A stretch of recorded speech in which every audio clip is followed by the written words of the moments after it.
Good afternoon. Good afternoon, everyone. Lovely to see you all.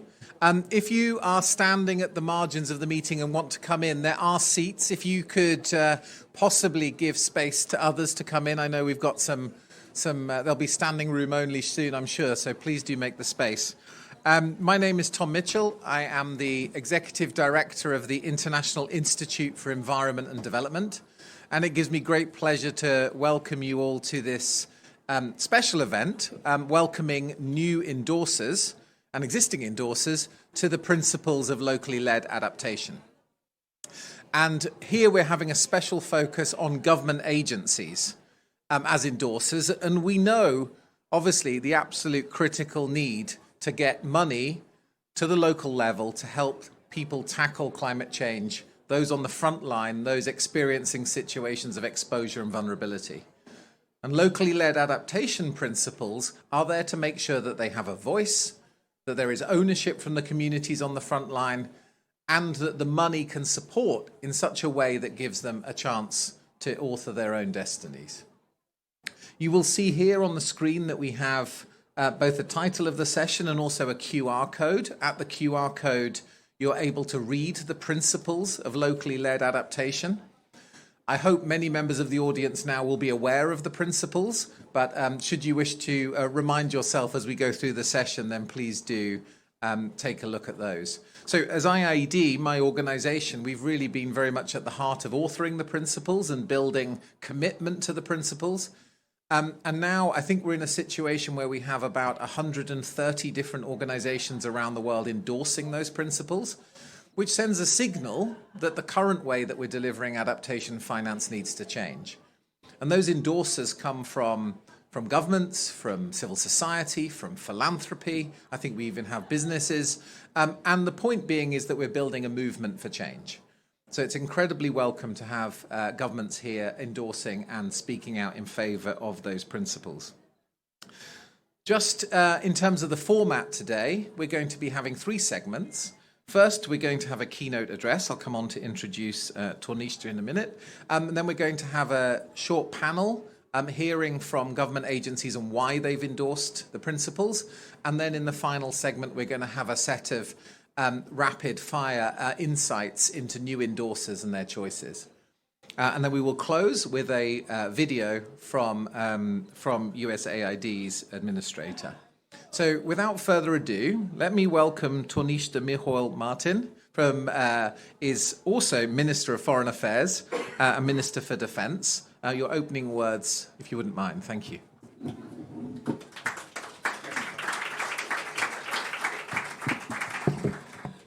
Thank you very much indeed, Tom, and good afternoon, and thank you all for joining us. And it's a particular pleasure and privilege for me to be here this afternoon to discuss our shared commitment to locally led adaptation.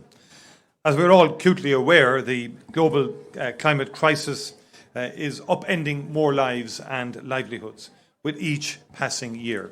Temperatures are rising, and with them sea levels, increasing the frequency and severity of extreme weather events that are disproportionately harming the poorest and most marginalised communities in the world. And these events are undermining much of the progress that has been made to date to advance global development. This is forcing us to think differently about how we support communities and help them help themselves. Because the impacts of climate change manifest differently in different communities, and there's no one-size-fits-all approach to adaptation.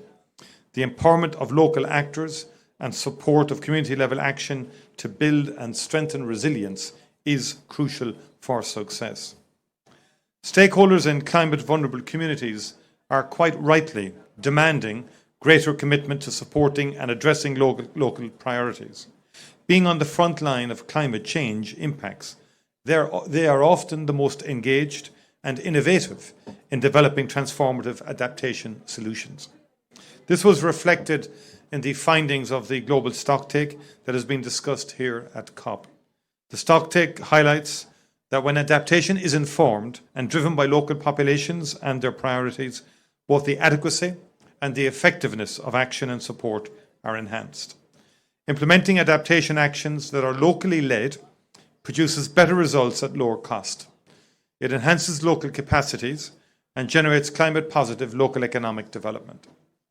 Importantly, locally led actions are more equitable, participatory, and inclusive. This can also help us move to transformational adaptation rather than focusing on discrete packages of work. Despite all of these benefits, it is estimated that only 10% of international climate finance reaches the local level. This is not good enough, and we must do better as a global community. It is against this backdrop that the 8 principles for locally led adaptation were launched at the Climate Adaptation Summit in January of 2021. The principles were developed to guide the international community to shift programming, funding and practices towards adaptation that is increasingly owned and led by local partners, thereby ensuring that communities and their organisations be included as decision makers in actions that affect them. Failing to do this can lead to wasted time and resources or maladaptation, which can serve to further heighten vulnerability. For Ireland, a top priority in our climate diplomacy is ensuring that vulnerable countries and communities have access to high-quality financing. Communities are the backbone of our society, and we must foster an environment of collaboration and inclusivity. Supporting locally led development goes beyond funding channels. It requires shifting entrenched power dynamics in many contexts with greater support for capacity strengthening and participation. Both Ireland and the United States are supporters of the Least Developed Country Initiative for Effective Adaptation and Resilience, or LIFE-AR, an initiative led by the Least Developed Country Group. One of LIFE-AR's key goals is to develop strong climate finance architecture to ensure that at least 70% of climate finance that flows through the initiative reaches the local level by 2030. I'm pleased to announce today a further €1 million in support to LIFE-AR for 2024. I'm also delighted to announce a package of €10.75 million in support for 2024, targeting adaptation activities primarily in least developed countries and small island developing states. This funding would support a range of initiatives for anticipatory and adaptation action, including increased capacity in systems, people and technology. This support will fund several of our partner organisations, including the International Institute for Environment and Development, the Least Developed Country Fund, the International Institute for Sustainable Development, Clean Cooking Alliance, Start Ready, and 2 non-governmental organisations in Brazil supporting indigenous communities and preventing deforestation in the Amazon rainforest. Since the principles for locally led adaptation were established, they have been endorsed by over 130 organisations. However, this, I understand, includes just 16 governments. Concerned at this slow rate of adoption by governments, Ireland and the United States have been leading a joint campaign since March of this year to promote the principles. In so doing, we reiterate our steadfast commitment to locally led adaptation. Through our campaign, we have seen that while momentum on locally led adaptation is building and many countries are interested in its benefits, they are not as clear on how to go about it. The principles offer a clear blueprint for this, and so we call on other governments and multilateral organisations to join us in endorsing the principles, expanding our community of practice and taking decisive action. Given the increasing focus on localisation, locally led development and reform efforts in the climate finance sector, COP28 is a prime opportunity to increase momentum on climate adaptation and grow the list of supporters to send a clear signal of international commitment to these principles. Ireland and the United States commit to enshrining the principles for locally led adaptation into our international climate action and funding, and to working to enhance the empowerment and agency of local actors for adaptation action. We also welcome the World Bank's commitment to establish a knowledge and learning platform on locally led climate action, to step up efforts to build communities' resilience to withstand and recover from climate-related disasters. Meeting the challenges of climate change requires a multifaceted approach. Let's make sure that locally led adaptation is one of the cornerstones of our response. Since we initiated this campaign, a further 6 governments and multilateral organisations have come on board to endorse the principles. And this shows that with collective effort, we can galvanise each other to take action. We sincerely thank those of you who have committed to endorsing the principles here today and look forward to welcoming more of you on board to grow the locally led adaptation community. Thank you very much indeed.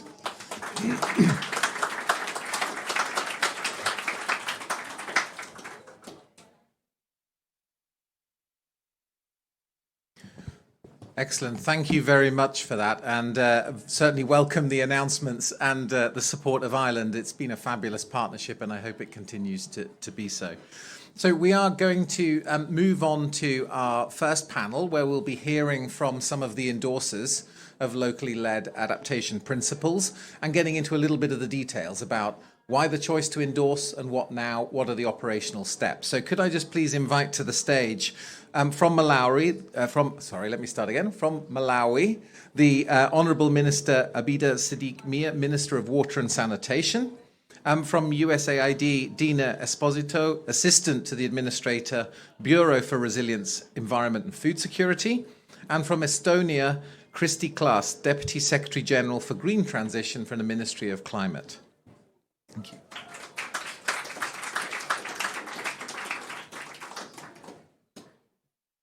Thank you. Minister, can I turn to you first? My question to you, what does locally led climate action look like for your organisation, and how have you been operationalising the principles? Thank you so much, Mr. Moderator. Malawi is a landlocked country in southern East Africa with a large population dependent on highly climate vulnerable sectors. To put this into perspective, 85% of Malawians are farmers, and it is imperative to note that shorter and more regular rainy seasons have been increasing the vulnerability of their livelihoods, thereby having devastating effects. In other ways, climate shocks such as cyclones, persistent droughts in many parts of our country have caused profound impacts on Malawi. Allow me to mention that the past few months have been devastating for us, as we have experienced the worst cyclones Idai and recently Cyclone Freddy. Where intense cyclones are one of the worst tropical cyclones on record to affect Africa and the southern hemisphere. The long-lived storm caused catastrophic damage, loss of humanity, and a humanitarian crisis.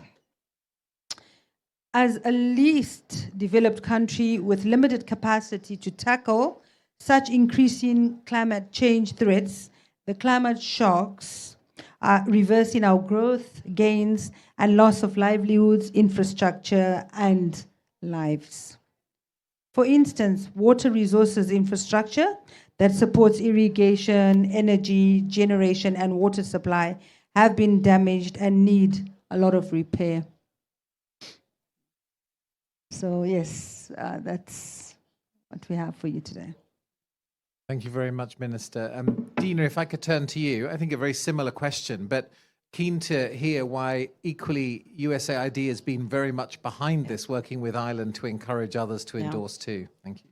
Well, first, I want to again thank Ireland for the partnership. We've been celebrating together today a range of partnerships around climate adaptation, food security, and now locally led adaptation. All of those things completely interconnected if we want to achieve results. The administrator of AID, Samantha Power, has said that AID must become both a climate agency and a localization agency. And she has set very specific targets within our climate strategy on adaptation and mitigation, but also some really important targets for localization.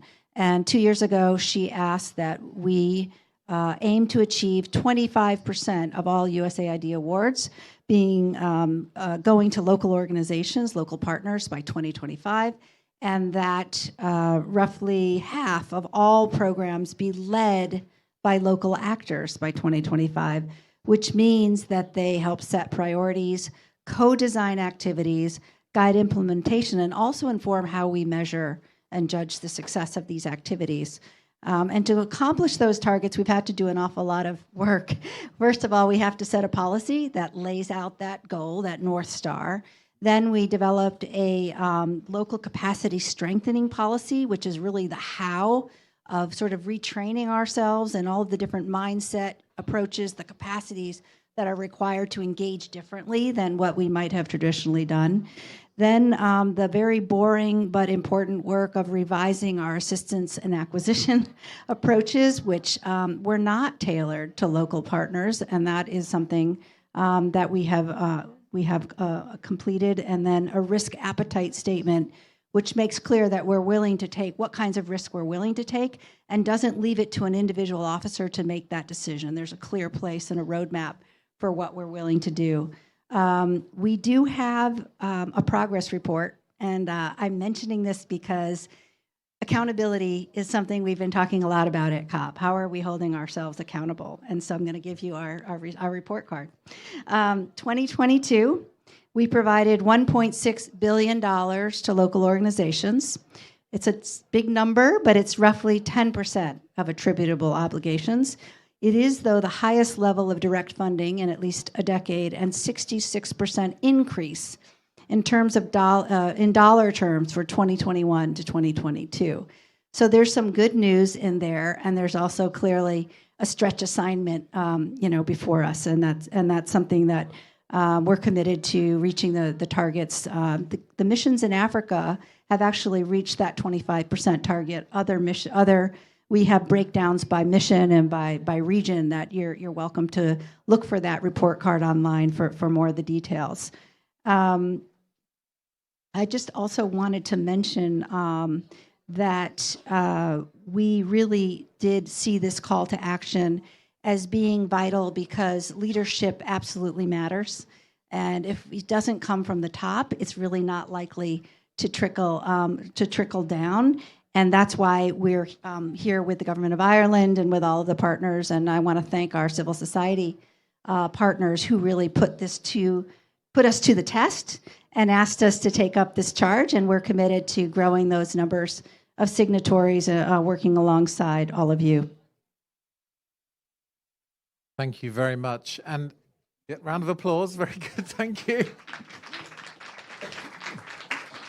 I think what struck me is this commitment to change processes and the procurement and acquisition and so on, because I've heard so many times at this COP already from people who are there filling out the forms that they get halfway through and they say, we just can't continue anymore. The forms are endless. And actually, then by the time any projects get approved, the adaptation challenge is already changed. So I think the commitment for every agency to look at changing that approach and their processes is really welcome. And so thank you very much. Christy, let me turn to you. I wonder if you can also share perspective from Estonia on why you've seen now is the time to step forward and endorse principles of locally led adaptation.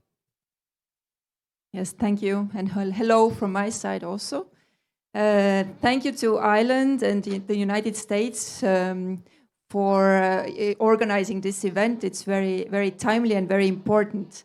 Estonia celebrates this year the 25th anniversary of development cooperation and humanitarian aid. And throughout these years, actually, it has been our great focus to empower the local level.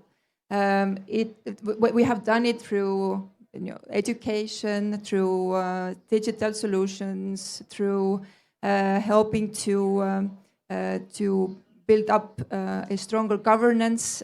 So I'm very glad to announce today that we are officially joining the principles, and we are continuing to find the ways how to introduce them in even better way that we have done so far. So just to give you maybe a quick overview what we have done so far. So We are a small country, so we are very carefully selecting the countries with which we cooperate. So in our neighborhood, our biggest priorities are Ukraine and Republic of Moldova. Ukraine is our main priority country, and there we have responded to the call of President Zelensky, and we have focused to one particular region, which is Zhytomyr Oblast. And there we have built a kindergarten, also officially contributed financially to help reconstruction of the country. And there we have also cooperated with Olena Zelenska Foundation in order to build houses for foster families. So we are there to share our experiences on the field, what we have done, what kind of challenges there are, but we are very focused there. And what is very important always is that we choose the projects with local partners. So we never choose the projects ourselves, but we always consult with local partners to understand where are the challenges and where the help is most needed. And to give you examples more, in Moldova, there we have also basically three main priority areas to promote the good governance practices and also support the economic development, and with a focus on the development of regions and women's entrepreneurship. So, and when to give you an example also from Africa, there we focus on 4 countries, Kenya, Uganda, Namibia, and Botswana. And there the cooperation is based on equal partnership to help to achieve the sustainable development goals.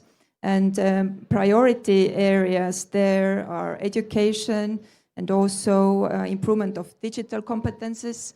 Estonia being the front runner in digitalization.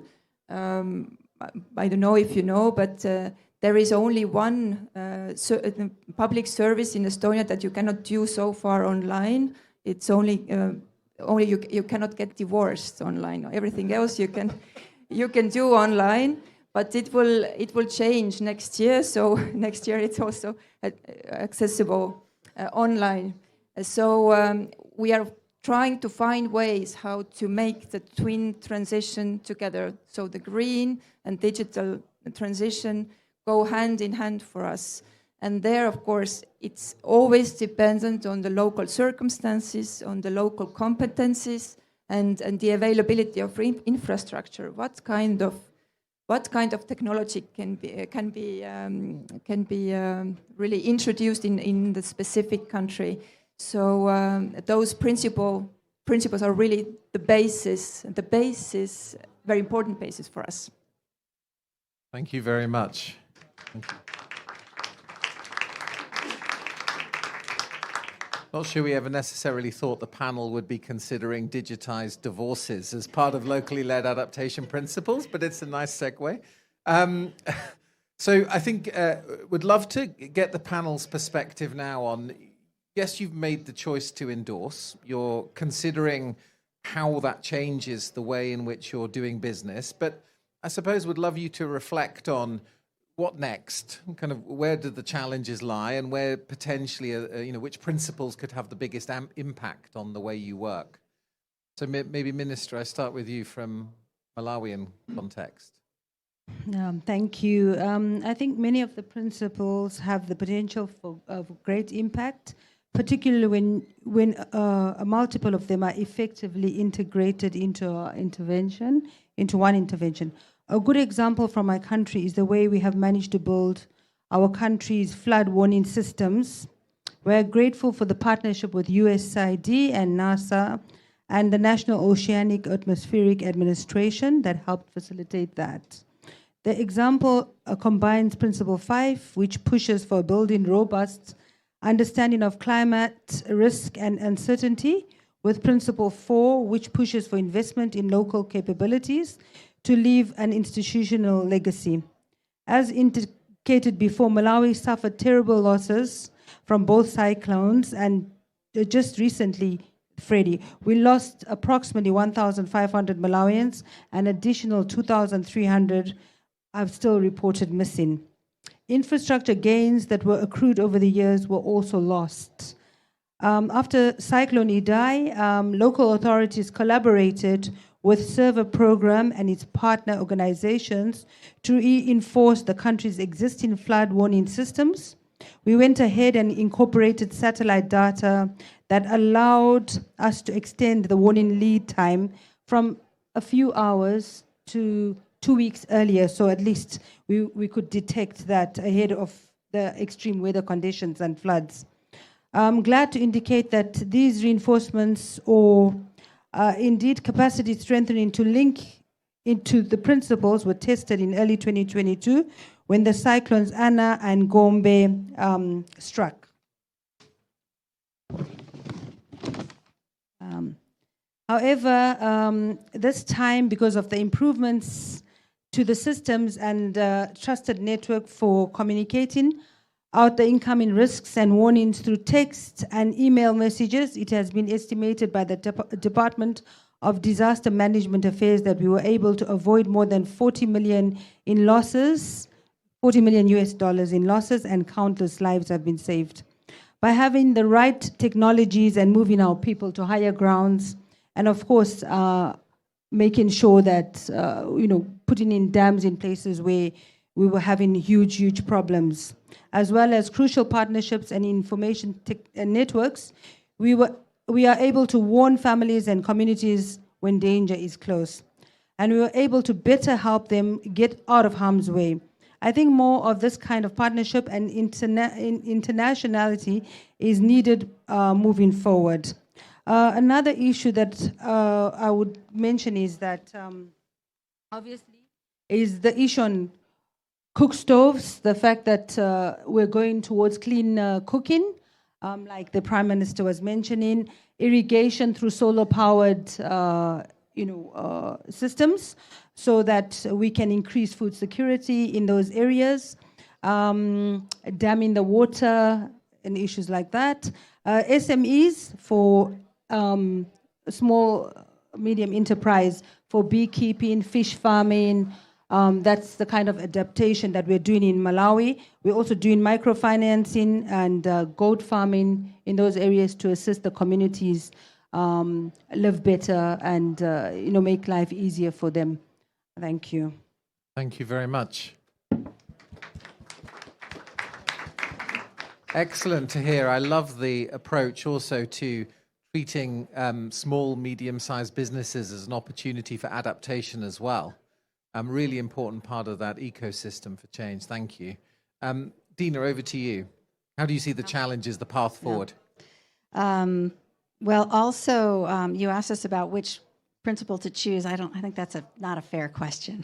But I would call forward the one on structural inequalities that are faced by women, youth, and other marginalized groups. AID, as a development agency, has a particular interest, of course, in ensuring that we address those inequities and that we have inclusive and equitable growth. So that one comes to the fore for us. And I think here at COP, of course, what the Honorable Minister called out on understanding climate risks and adapting for uncertainty.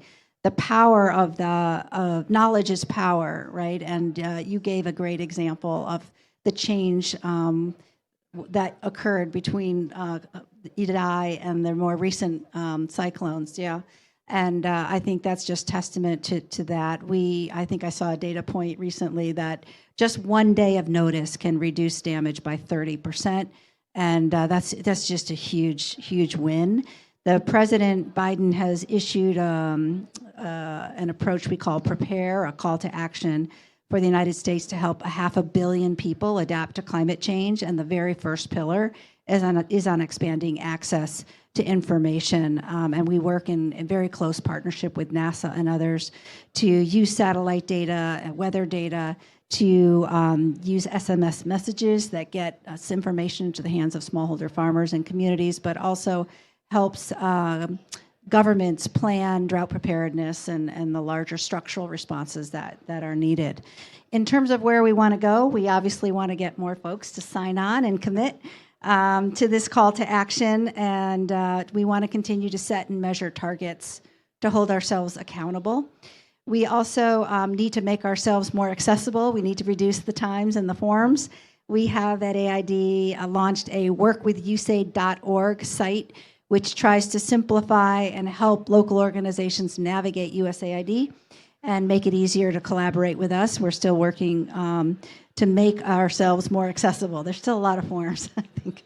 And I think that we also really need to use these calls to action to create a common language and a common narrative about what we mean around locally led adaptation. And these events and these kinds of partnerships really help in that regard. And ultimately, the end goal is to see more climate finance get into the hands of local communities.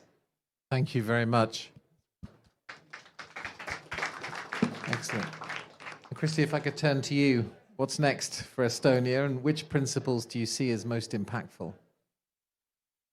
Yeah, I agree. Actually, that it's a rather unfair question because all the principles are actually so important. However, I still have to admit that there are some where we see the influence is huge. Actually, I would point out maybe the ones which are related to partnership with the national governments to improve the implementation. And also to improve the identification of the need or the fields where the aid is most needed, and also it's of crucial importance to invest into local capacity development so that the project would really reach their goals. And there, when you asked what are the next steps, then I would echo what was just previously said, that there needs to be goals in place and also KPIs, how to measure that we are really following the path. Because when we are looking into different sectoral policies, so all the policies now are facing the challenge how to really become compatible with climate policy and climate policy principles. And there you need to have specific measurable goals in place, and you need to understand what does it mean for specific projects and how to measure them eventually. So data, that's data, and how to gather data also in a way that it's not so burdensome. There, of course, digital solutions come into play. So I believe there's a lot of work ahead, but we can come better and better year after year. So when we are working together. Thank you. And if you will join me in thanking all members of the panel for your insights, very much appreciated. You can take your seats.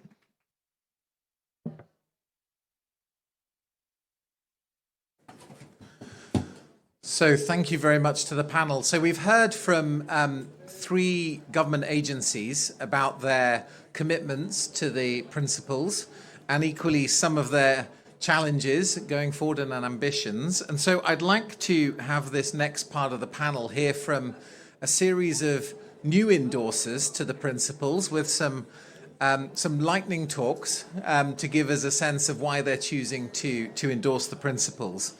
And so with that, I'd like to invite actually each of those to the stage one in turn so we can celebrate each decision. I think some of these obviously have taken a lot of internal discussion, a lot of planning, and often considerable time, which we really welcome that sense of reflection. So first, can I invite, please, Matthias Bachmann from Switzerland, Senior Advisor to the Federal Department for Foreign Affairs, Swiss Agency for Development Cooperation, SDC. Matthias, over to you.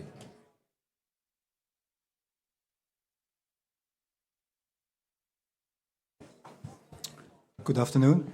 It's a great honor to be here and to endorse these principles on behalf of the Swiss government and the Swiss Agency for Development Cooperation. Climate change, as we know, is not some abstract concept. As we hear here around the COP, it affects real people, people that are most marginalized and the poorest first and foremost. And these people, they live in communities, and these communities are at the local level. So that is why also it also is our conviction that most or much adaptation action happens most effectively at the local level indeed. Switzerland is perhaps one of the most decentralized countries worldwide. Actually, in our international cooperation also, we have been supporting local governance and action since many decades. And let me here mention two recent examples. One is we support communities in the Andes and the Himalayas on early warnings against glacier lake outbursts and floods. A second example would be the development of an online tool for municipalities, again in mountainous areas, that has been successfully tested with Swiss municipalities, and now we are outrolling, it's available to be outrolled worldwide based on local context and priorities, of course. You have asked about which principles we particularly cherish, and let me just mention three of them. First, we are convinced that adaptation action can only be sustainable if it's driven by local institutions. So that's really for us the starting point. Second, I think that the principles also acknowledge that most action or much action happens at the local level, but there's also different levels of government that have to play together. So also national, regional, local. In Switzerland, we call this the principle of subsidiarity. So each level best placed to take action becomes active, and the local level most of the time has to be directly involved, of course. Thirdly, Switzerland particularly appreciates the call to address structural inequalities that we think is a strong principle that is part of this initiative. So in sum, for us, it has really been an obvious thing to subscribe to these principles. It's in line with our values. It's also in line with the way we are committed to work. And it's not without challenges, as we also heard from other colleagues. And I'm particularly impressed as well how some of the early subscribers already put in place concrete policies and approaches to put them into action. Thanks a lot.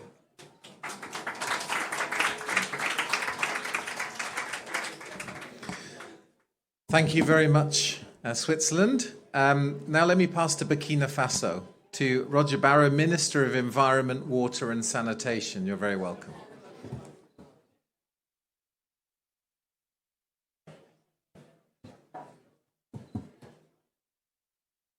Thank you. Good afternoon, everybody. First of all, I would like to thank the US government and the government of Ireland for their important contribution to the global effort to fight against climate change effect. Burkina Faso is very vulnerable to the climate change effect, and all the scientific evidence show it. We welcome the initiative developed to support the developing countries like Burkina Faso, my country. Adaptation is a priority for Burkina Faso, and for this we have elaborated an action plan. And this is why we are very grateful to Mr. Ban Ki-moon for his leadership on this issue. I would like to thank the organizer of this meeting. My country adheres to the 8 principles of locally led adaptation. First is the principle of life air, because it is convinced that the fight against climate change in its adaptation component must be inclusive, particularly equitable and just. As a matter of fact, Burkina Faso joined Life AR, taking in account the needs of the most vulnerable population remains an important challenge in financing adaptation in our countries.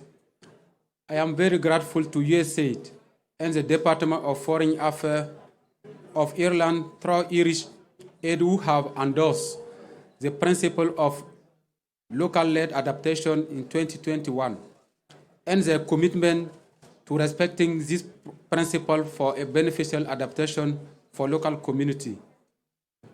I'll take also this opportunity to thank all the donors. Your generous support is helpful to make adaptation a reality for local vulnerable community. Yakuba Sawadogo from Burkina Faso passed away 3rd December. Show us the way of adaptation. Just follow it with more resources and more engagement. Burkina Faso is engaged, so we need your support to go further. Thank you for your attention.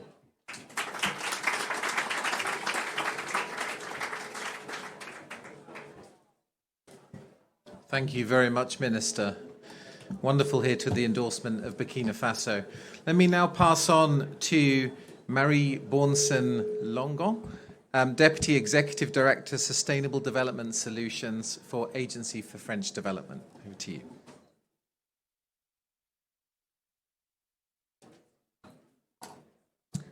Good afternoon, and thank you very much for your invitation. First, I would like to pay tribute to the perseverance of this initiative, which year after year brings together different actors and creates a community of ambition and practice.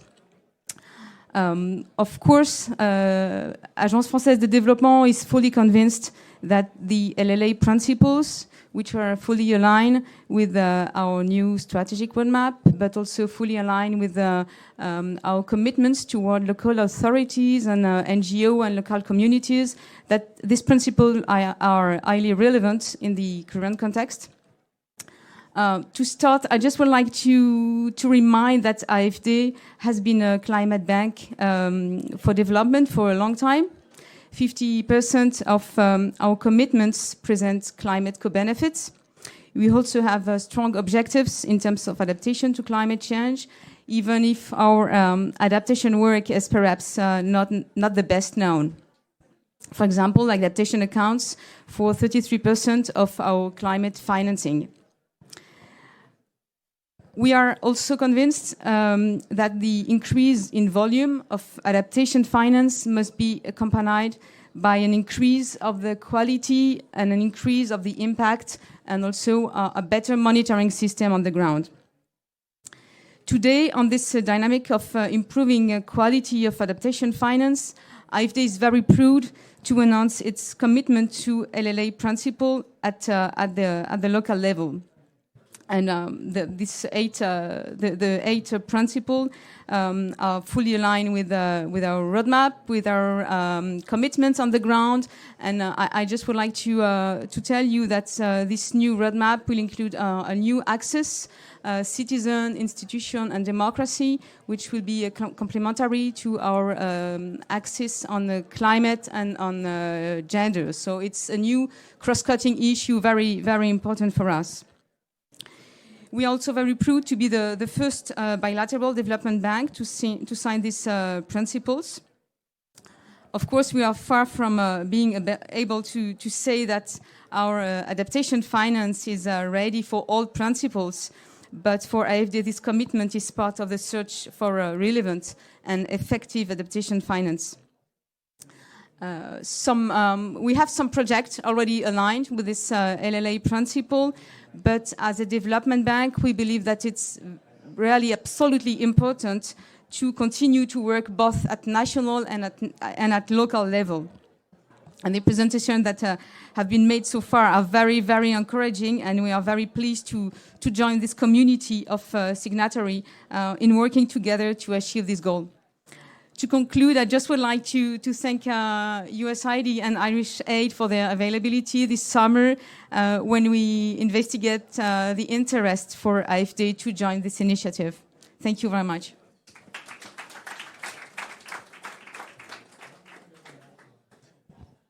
Thank you. Wonderful to welcome the first development finance institution to the LLA principles. Really wonderful to see.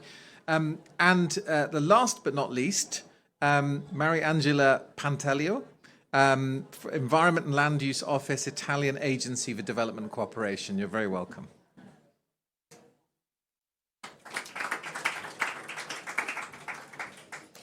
So thank you very much indeed for leading this initiative to raise the ambition for a locally led climate response. I'm pleased to confirm Italy's adherence to locally led adaptation principles. They are fully aligned with the Italian strategy for development cooperation and its commitment to ensure inclusive, locally owned and participatory processes to protect the most vulnerable from the adverse impact of climate change. Today, there is growing recognition that local organizations and local authorities need to be to lead or to be meaningfully involved in the response to climate change. Local actors have the experience and knowledge to inform which response, which solution will enable them to face climate change. As an implementing agency managing grant-based ODA in Italy, we are committed to facilitating the mainstreaming of adaptation into our plans and processes. The participatory approach is also at the core of our partnership with local authorities. And coming to the LLA principle that are inspired to the Paris agreement, to the Paris Agenda on effectiveness of aid, Italy has integrated those principles into its processes and plans. In 2019, we adopted the result-based management grant procedures, and we are piloting the result-based management approach in the management of grants addressed to local authorities and to CSO. This allows measurability and verification of results. Italy is already implementing locally led approaches through existing financial instruments, channeling aid to local authorities and CSO. With a total endowment of 180 million euros, a call for proposal will be launched in the next few days to support local initiative promoting sustainable development of partner countries affected by climate change. The call topics include resilient urban planning, urban food policies, public utilities management, food security, and sustainable agriculture. Local authorities are directly involved in the design of projects and their implementation, ensuring local agency and ownership. Regranting is also provided during implementation. Just a snapshot to our reporting of the climate-related objectives through the biomarker. In 2020-21, the agency allocated 32% of its grant-based bilateral official development assistance to climate objectives. Of all climate-related ODA activities, 34 addressed adaptation, 12 mitigation, and 53 both objectives. There is still room for improvement. Tailored instruments for locally led adaptation could be developed. Targets, more ambitious targets could be set. And this initiative and the practitioner network is the excellent context to work on it. So thank you very much indeed.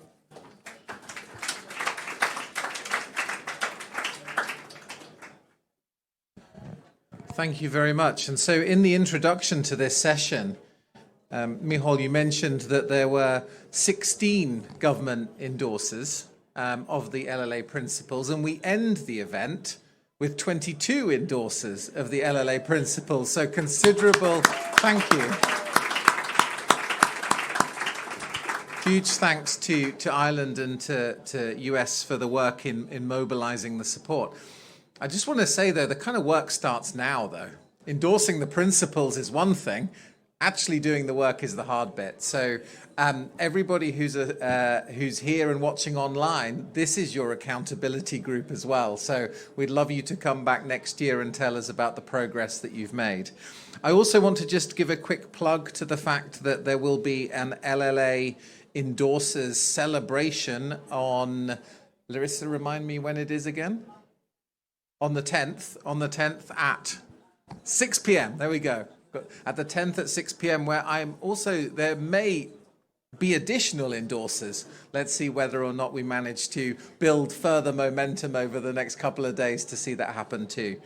So I think huge thanks to everybody for their commitment today. I know it's taken a lot of hard work on behalf of many of the agencies to get to this point, and we certainly welcome that. And with that, I would love to close in welcoming a video from Samantha Power, Administrator of USAID, to help us close the session. Thank you. Hello, everyone. Thank you for gathering today as we redouble our commitment to shift the global financial landscape of our climate change response. I'm sorry I can't be there in person to support this vital campaign. We've all heard the troubling statistic. Less than 10% of climate finance reaches local actors. Just 10% going to those directly bearing the brunt of climate change, who are best positioned to lead the response. These are the farmers who can change the way they are planting their crops so that longer droughts don't bring famine. These are the builders who can create structures that better weather natural disasters. These are the municipal leaders who can add more green space to their cities to absorb excess heat. These local changemakers are the ones best positioned to understand the ways the changing climate will affect their communities and the ways in which these communities need to adapt, if they get the resources they need to do so. That is exactly why the principles for locally led adaptation were established. Because to build resilience at the pace and scale we need, adaptation efforts must be globally financed, but locally led. When the principles launched 2 years ago, only 2 governments had signed on. Today, we are pleased to celebrate that due to the tireless efforts of organizations like the International Institute for Environment and Development, the World Resources Institute, and government partners like Ireland and the LDC Group, more than 20 government organizations have now committed to changing the way they support climate adaptation by increasing their investments in locally led solutions. We commend partners like Estonia, Switzerland, and the French Development Agency, who are new partners in this effort. You are helping us get more resources in the hands of the communities on the front lines of the crisis. We know many countries are well on their way, embracing the spirit of the principles and implementing them in the ways that make sense for them. We too are just getting started, changing the way we operate on a number of fronts to put local changemakers in the lead and to support their work. We encourage countries who have not yet endorsed the principles to sign on and to join the cause. And we look forward to seeing this community continue to grow in the months and years ahead. Thank you very much. Many thanks everybody for coming. Hope you've enjoyed the event and look forward to next year's challenge.